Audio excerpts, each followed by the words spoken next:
Hi, good morning everyone. Today I am going to explain about Italy process. We are from Rise Beyond Overseas. Let's get started. Hi students, మీకు ఎలాంటి doubts ఉన్నా కానీ కింద కామెంటేట్ చేయండి. ఇప్పుడు నేను slide షోలో మొత్తం వివరంగా మీకు ఏమేమి డౌట్స్ ఉన్నాయి, నాకు చాలా ర్యాపిడ్ గా స్టూడెంట్స్ అడిగిన క్వశ్చన్స్ వాటన్నిటి గురించి అయితే నేను ఎక్స్ప్లెయిన్ చేశాను. మీరు ఈ వీడియోని అయితే ఎండ్ దాకా చూడండి. దాన్ని బట్టి మీకు ఒక క్లారిటీ అయితే వచ్చేస్తుంది అసలు అడ్మిషన్ ప్రాసెస్ ఎలా ఉండేది ఏంటి అని చెప్పేసి. అండ్ చాలా మంది స్టూడెంట్స్ నన్ను ఏమేమి క్వశ్చన్స్ అడిగారు కూడా నేను పీపీటీలో మెన్షన్ చేసినాను.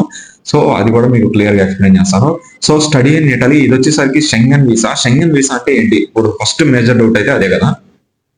షెంగన్ వీసా ఏంటంటే యూరోప్ కంట్రీలో దగ్గర 27 to 28 కంట్రీస్ ఉన్నాయి. వాటన్నిటికీ మీకు యాక్సెస్ ఉండేది. అంటే మీరు ఇప్పుడు ఇటలీలో చదువుతున్నారంటే మీరు ఏంటంటే ట్రావెలింగ్ చేయొచ్చు. బట్ ఏంటంటే మీరు అక్కడ వర్క్ చేసుకోలేదు కానీ ట్రావెలింగ్ అయితే చేయొచ్చు అనమాట. సో దాన్ని షెంగన్ వీసా అంటారు. అన్నిటికీ అంటే యూరోపియన్ జోన్ లో ఉన్న కంట్రీస్ ఏవైతే ఉంటాయో వాటికి అనమాట. So free education and stipend, దాని గురించి ఇంకా క్లియర్ గా ఎక్స్ప్లెయిన్ చేస్తాను. సో ర్యాపిడ్ గా చాలా మంది నన్ను స్టూడెంట్స్ అడుగుతున్న క్వశ్చన్స్ ఇయే. ఎందుకు ఇటలీ, ఫుడ్ గురించి, అకామిడేషన్ గురించి, స్టైఫండ్ గురించి, ఎంత స్టైఫండ్ వస్తుందని, ఐఎల్స్ అవసరమా లేదా, ఎలిజిబిలిటీ ఏంటి, స్టే బ్యాక్ పీరియడ్ ఎంత, అండ్ పార్ట్ టైం జాబ్స్ ఉంటాయా, ఎరస్మస్ ప్రోగ్రామ్ అంటే ఏంటి, ఇటాలియన్ లాంగ్వేజ్ అవసరమా, లేకపోతే వీసా చెక్ లిస్ట్ ఏంటి, అండ్ వీసా ఛాన్సెస్ ఎలా ఉంటాయి. సో స్టెప్ వైజ్ ఇయే కదా క్వశ్చన్స్. ఇంకా జనరల్ గా మీకు అవసరం ఇంతకు నుంచి ఏదైనా క్వశ్చన్ కానీ మీ దగ్గర రైజ్ అయినట్టయితే డెఫినెట్ గా నన్ను అయితే అడగండి, నేను మీకు ఇన్ఫార్మ్ చేస్తాను అనమాట. సో వీటి గురించి అయితే ఎక్స్ప్లెయిన్ చేస్తాను. First, why study in Italy. ఇటలీలో ఎందుకు చదువుదాం అనుకుంటున్నాం? ఇప్పుడు జనరల్ గా మనం అందరం ఫస్ట్ చదువుకోవాలనుకుంటే ఏం చూస్తాం? ఫస్ట్ మనీ చూస్తాం. అంటే మనకు లో బడ్జెట్ లో అయిపోవాలి అండ్ క్వాలిటీ ఆఫ్ ఎడ్యుకేషన్ ఉండాలి. సో ఇప్పుడు మీకు సైడ్ మెన్షన్ చేశాను కదా, అంటే మనకి టైం అన్నది అంత ఉండదు కాబట్టి నేను జనరల్ గా చెప్తా ఉన్నాను. మీకు ఇంకా డౌట్లు వస్తాయి కానీ మీ తర్వాత మాట్లాడొచ్చు నాతో. సో ఫస్ట్ వచ్చేసరికి క్వాలిటీ ఎడ్యుకేషన్ గురించి, కల్చర్, ఫ్యాషన్ అండ్ డిజైన్. ఇటలీలోనే ఫ్యాషన్ అండ్ డిజైన్ అన్నది స్టార్ట్ అయింది తెలుసా. So fashion and design, language అంటే ఏంటంటే మల్టిపుల్ లాంగ్వేజెస్ మీరు నేర్చుకోవచ్చు. అక్కడికి డిఫరెంట్ కంట్రీ వాళ్ళు వస్తారు. మనం అనుకుంటాం ఇప్పుడు యుఎస్ఏ, కెనడా, ఈ టాప్, ఆస్ట్రేలియా ఈ అనుకుంటాం. కానీ అక్కడ ఉన్న లోకల్ పీపుల్ ఇక్కడికి వచ్చి చదువుకుంటారు అనమాట. సో అట్లా మీరు మల్టిపుల్ లాంగ్వేజెస్ నేర్చుకోవచ్చు అండ్ మల్టిపుల్ కల్చరల్ నేర్చుకోవచ్చు. మీరు మల్టిపుల్ కంట్రీస్ కూడా మీరు ట్రావెల్ అవ్వచ్చు అనమాట. అంటే స్టూడెంట్ ఫ్రెండ్ అంటే ఇటాలియన్ పీపుల్ అయితే చాలా బాగుంటారు అనమాట. అంటే అందరినీ వెల్కమింగ్ నేచర్తో ఉంటారు.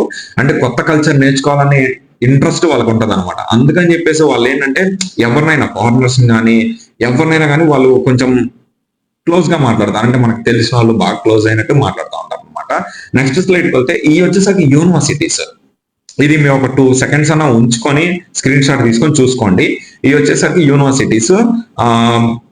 జనరల్ గా మన ఇండియన్స్ ఎక్కువగా ప్రిఫర్ చేసే ఏమేమి యూనివర్సిటీస్ అంటే సపియన్జా ఒకటి, బొలాగ్నా ఒకటి, పడోవా ఒకటి, మిలాన్ ఒకటి, నెపుల్స్ ఒకటి, ఫ్లోరెన్స్ ఇది ఒకటి. అంటే జనరల్ గా ఇప్పుడు మీరు యూట్యూబ్ లో కూడా మీరు చూస్తే యూట్యూబ్ మొత్తం మీరు వెరిఫై చేస్తే నెపుల్స్ అన్నది బాగా వైరల్ అయిపోయింది. ఎందుకంటే మన నాన్ వేసిన తెలుగు యూట్యూబర్ కూడా నెపుల్స్ గురించి కూడా చెప్పాను అనమాట. సో అది అయితే బాగా వైరల్ అవుతా ఉండేది. సో అది అండ్ ఇక్కడికి వచ్చేసిన టాప్ బ్రాండ్స్ మనకి ఇండియాలో తెలిసినవి ఏంటంటే అమెజాన్, సోనీ, ఇట్లా ఇంకా చాలా ఉన్నాయి అనమాట. ల్యాంబర్గిని అండ్ ఇంకా చూడండి ఇక్కడ మీకు క్లియర్ గా అక్కడ ఎక్స్ప్లెయిన్ చేసినాను. ఫెరారో ఇవన్నీ. సో ఒకసారి చెక్ చేసుకోండి. అండ్ ఇంకా ప్రాసెసింగ్ దగ్గరికి వచ్చేసరికి అసలు ఎలిజిబిలిటీ దగ్గరికి వచ్చేసి మొత్తం అయితే క్లియర్ గా మాట్లాడుతున్నాం. First bachelors. ఇప్పుడు మనం మెయిన్ గా ఏంటి? Free education. ఇదైతే క్లారిటీ కదా.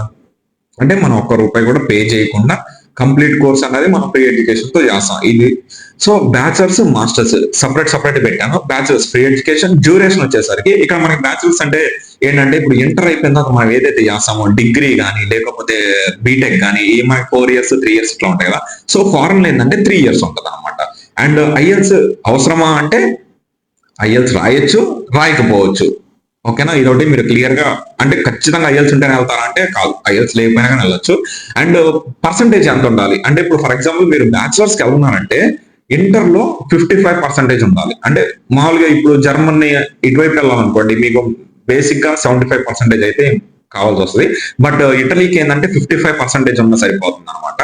అలాగే మాస్టర్స్ కూడా ఏంటంటే 2 years కోర్స్. ఎక్కడైనా మాస్టర్స్ ఏంటంటే 1.5 year కోర్స్ అనేది, 1 year కోర్స్ అనేది, 2 years కోర్స్ అనేది. ఇక్కడ మేజర్ గా ఏం కోర్సెస్ ఉంటాయి అంటే ఫ్యాషన్ అండ్ డిజైన్, ఈ కోర్సెస్ ఎక్కువగా ఉంటాయి. అంటే రిమైనింగ్ కోర్సెస్ కూడా ఉంటాయి, బట్ ఫ్యాషన్ అండ్ డిజైన్ అనేది చాలా ఇంపార్టెంట్ రోల్ అనేది ఒకటి ఉంటది అనమాట. అంటే ఎవరైనా ఏ కంట్రీస్ లో కూడా అయినా ఫ్యాషన్ అండ్ డిజైన్ కి అయితే ఇక్కడికి వస్తారనమాట.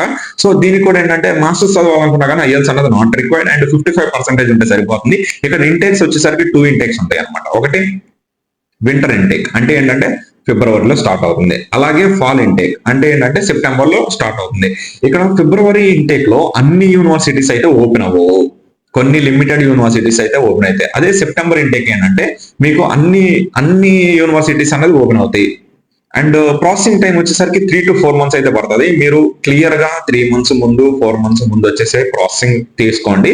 మీరు లేట్ గా వచ్చేసరికి ఏంటంటే ఫిల్ అయిపోతా ఉంటాయి. ఇప్పుడు మీకు కాంపిటీషన్ అనేది ఎక్కువ ఉంటుంది ఫ్రీ ఎడ్యుకేషన్ అంటే. ఇప్పుడు ఫర్ ఎగ్జాంపుల్ నాకు 60% ఉందనుకో, సమ్ ఎక్స్ పర్సన్ కి 75% ఉందనుకో, ఎవరికి ఎక్కువ ఛాన్సెస్ ఉంటాయి? 75% కదా. సో అట్లా మీరు ఎప్పుడైతే తొందరగా ఫిల్ చేసుకుంటారో మీకేంటంటే అడ్మిషన్ రావడానికి ఛాన్సెస్ అనేది హైలో ఉంటుంది.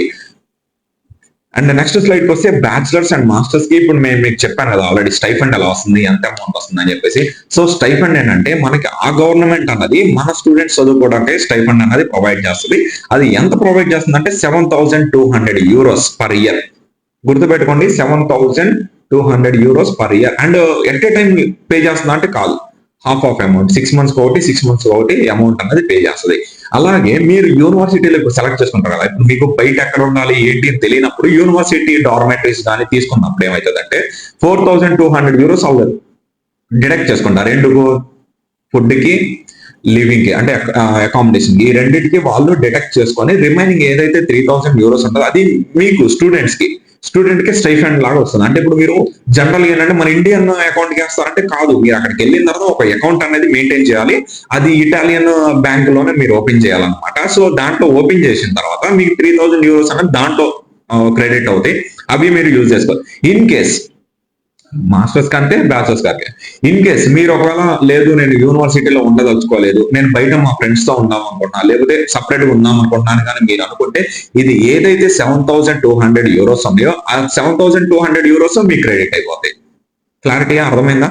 సో మీరు యూనివర్సిటీలో ఉంటే 4,200 euros డిడక్ట్ చేసుకొని రిమైనింగ్ అమౌంట్ మీకు ఇస్తారు. ఆ రిమైనింగ్ అమౌంట్ ఎందుకు ఇస్తారంటే మీకు లైక్ ట్రావెలింగ్ కానీ, బస్ బిల్స్ కానీ, లేకపోతే ఏదైనా బుక్స్ తీసుకోవాలనుకున్నా కానీ, లేకపోతే ఇంకా సంథింగ్ ఏదైనా చిన్న చిన్న ఎక్స్పెన్సెస్ అంటే వాటికి పాకెట్ మనీ కింద అన్నది ఆ అమౌంట్ అనేది మీకైతే క్రెడిట్ చేస్తారనమాట.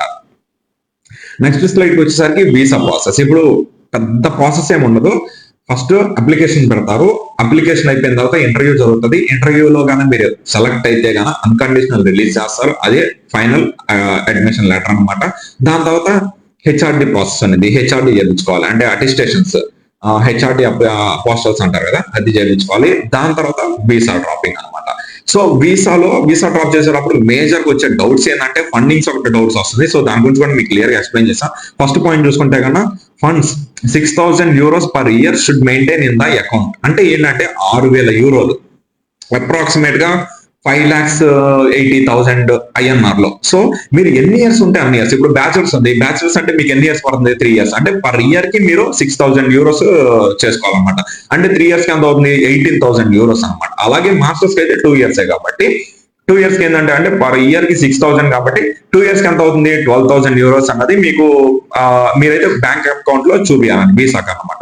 నెక్స్ట్ వచ్చేసరికి ఇంకో మేజర్ డౌట్ ఏమొస్తుంది?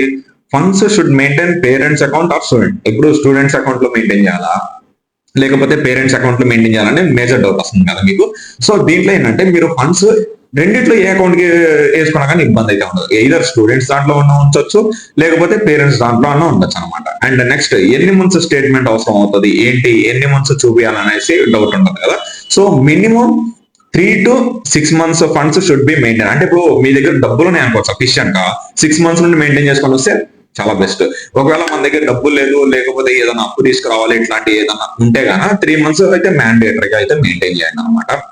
ఇదర్ స్టూడెంట్ కానీ పేరెంట్స్ దాంట్లో కానీ ఇబ్బంది ఏం లేదు. Next FD is not considered. అంటే ఎఫ్డి అంటే ఏంటి? ఫిక్స్డ్ డిపాజిట్ అన్నది ఇటాలీకి not consider. So fixed deposits చేయొద్దు, అది కన్సిడరేషన్ లోకి తీసుకోరు. అండ్ నెక్స్ట్ పాయింట్ ఏంటి? 3 years ITRs అయితే మ్యాండేటరీ. ఒకవేళ 3 years ITRs లేకపోతే ఇప్పుడు చాలా మందికి ఏంటంటే ITRs ఉండవు, అంటే బిలో 1 lakh సంథింగ్ ఏదో ఉంటుంది కదా, ITRs ఉండవు. అలాంటి వాళ్ళకి ఏంటంటే Form 16 అనేది ఒక సర్టిఫికేట్ ఉంటది. అది కానీ శాలరీ స్లిప్స్ ఉంటాయి. 6 మంత్స్ శాలరీ స్లిప్స్ అనేది ఖచ్చితంగా కావాల్సి వస్తుంది అనమాట. ఆ 6 మంత్స్ శాలరీ స్లిప్స్ కూడా పెట్టుకోండి. అండ్ ఇంకా ఇంకో డౌట్ ఏంటంటే వీసా ఇంటర్వ్యూ ఉంటుందా లేదా? 50-50 ఛాన్సెస్. వీసా ఇంటర్వ్యూ అన్నది ఇప్పుడు ఇన్ కేస్ ఏమన్నా రిక్వైర్డ్ డాక్యుమెంట్స్ లో ఏదైనా మిస్టేక్ వచ్చినా వాళ్ళు ఏంటంటే ఇంటర్వ్యూ కాల్ చేస్తారు, లేకుంటే కానీ వాళ్ళకి ఏదైనా చిన్న డౌట్ వచ్చినా కానీ ఇంటర్వ్యూ కాల్ చేస్తారు అనమాట. సో మీరు 100% వీసా ఇంటర్వ్యూ లేదు అనుకొని ఫిక్స్ అయిపోయారు. ఇన్ కేస్ సపోజ్ ఏదైనా వాళ్ళు వీసా ఇంటర్వ్యూ పెట్టారనుకో మీరు ఏంటంటే సఫర్ అవుతారు. అందుకని చెప్పేసి 50-50 ఛాన్సెస్. మీరు వీసా ఉంది అనుకుని ప్రిపేర్ అవ్వండి. వీసా పెద్ద క్వశ్చన్స్ ఏమి ఉండవు. మీరు ఏదైతే ఇచ్చారో దానికి సంబంధించింది అడుగుతారు. ఇప్పుడు ఎస్ఓపీలో ఏమైతే మీరు మెన్షన్ చేస్తారో దానికి సంబంధించింది అడుగుతారు. ఇన్ కేస్ ఏదన్నా 6,000 euros బదులు 5,000 euros పెట్టారనుకో వాళ్ళు అడుగుతారు ఎందుకు 6,000 euros మెయింటైన్ చేయాలి, 5,000 euros ఎందుకు మెయింటైన్ చేశారు, ఇంకో 1,000 euros కూడా వేసి మీరు నాకు స్టేట్మెంట్ ఇవ్వండి అని చెప్పేసి క్లియర్ గా అడుగుతారు అనమాట. మీరు ఎలాంటి భయపడక్కర్లేదు. సో అదొకటి అనమాట. అండ్ సక్సెస్ఫుల్ రేషియో ఏంటంటే డాక్యుమెంట్స్ మొత్తం క్లియర్ గా కన్ఫర్మ్ గా ఉంటే కన్నా 90% వీసా సక్సెస్ రేట్ అన్నది ఉంది. ఓకేనా? సో ఇదొకటి అనమాట. సో ఇంకా మీకు పిఎస్డబ్ల్యూ వచ్చేసరికి 1 year అయితే ఉంటుంది. ఇంకా ఏమన్నా డౌట్స్, ఇంకా క్లారిటీగా ఇంకా ఏమన్నా అర్థం కాలేదు అనుకుంటే గన నాకు తెలిసి ఆల్మోస్ట్ అన్ని క్లియర్ గా ఎక్స్ప్లెయిన్ చేశానని అనుకుంటా ఉన్నా. ఇన్ కేస్ ఏమన్నా ఎక్స్ప్లెయిన్ అంటే లైక్ ఏదన్నా మిస్ అయినట్టయితే కనుక మీరు డైరెక్ట్ గా నన్ను అయితే అడగచ్చు అనమాట. సో మీకు అర్థమైందని అనుకుంటా ఉన్నా. So thank you so much. Have a good day.